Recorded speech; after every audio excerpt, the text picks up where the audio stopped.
သမီးတာရသမီးတွေဖေဖေစာကြည့်စပွဲလေးလုပ်ပေးခဲ့တာမှတ်မိလားဒီစပွဲရဲ့မျက်နှာပြင်ကဖေဖေသမီးတို့မောင်နှမ၄ယောက်က6ယောက်၄ချောင်းအဲ့6ယောက်တွေစုံနေမှဒီစပွဲလေးကလည်းခိုင်မှာသမီးမိဘတွေကတာသမီအားလုံးချစ်ပါလားဒါပေမဲ့အားလုံးတော့တန်းတူမဟုတ်ဘူးဖေဖေကလေ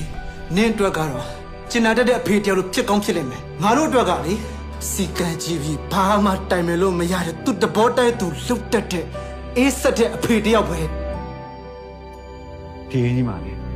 ဖေဖေကနင်းအတွက်ဖြစ်နေတဲ့ချင်းမမေကငါအတွက်ဖြစ်တည်ခဲ့စိတ်ဆောပါမေစိတ်ဆောဝါနာလေဘာဝါနာလေအမသူမဲကောင်ရှိခဲ့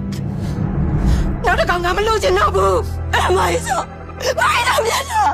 နင်းဒီပရိဘောကပစ္စည်းအဟောင်းမြင့်နေပြင်းတဲ့လောက်ကလို့တခြားရွေးချယ်မရှိတော့ဘူးလားမင်းကလေးဖြစ်ပြီးတော့ယောက်ျားအလုပ်ကြီးရဲ့လုပ်တာဘယ်လိုလုပ်ပြီးလူအမြင်တက်တယ်မှာလဲလူအမြင်မကောင်းနဲ့လုပ်တော့ငါခွင့်မပြုနိုင်ဘူးဖေပြောပါဦးလက်သမားတို့ကတကယ်ပဲဂုံတိတ်ခါမရှိရဲ့အလုပ်လားလို့ဘယ်သူမှသဘောမတူတဲ့အလုပ်ကိုလုပ်ချင်သမီးဒီအိမ်မှာမနေတဲ့တော့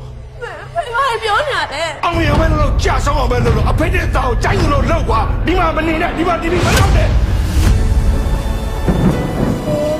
ကြောက်တယ်သမီးဒါလေးအမြဲဆွဲထားရင်သမီးနာမှာပြအမြဲရှိနေမှာနော်ဖေဖေသမီးနာမှာအမြဲရှိနေမယ်ဆိုဖေဒီအိမ်ကိုပေါင်ထားတယ်ကျန်တဲ့ငွေတွေကိုခင်တာရစီကိုလွှဲပေးလိုက်ရမလား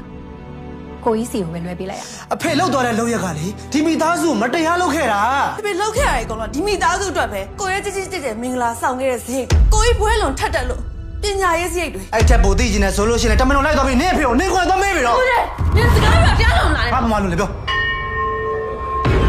ကိုတင်းတော်ကိုသမီးလေးမအဲ့ဒါအိမ်ကထွက်သွားတဲ့တယောက်ထင်တယ်ဖေရဲ့နောက်ဆုံးချိန်မှာ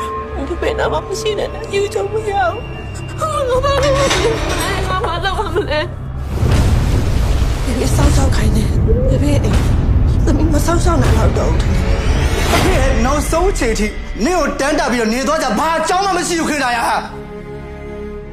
သမီးအတားချီတော့မဲ့တကောင်ပဲ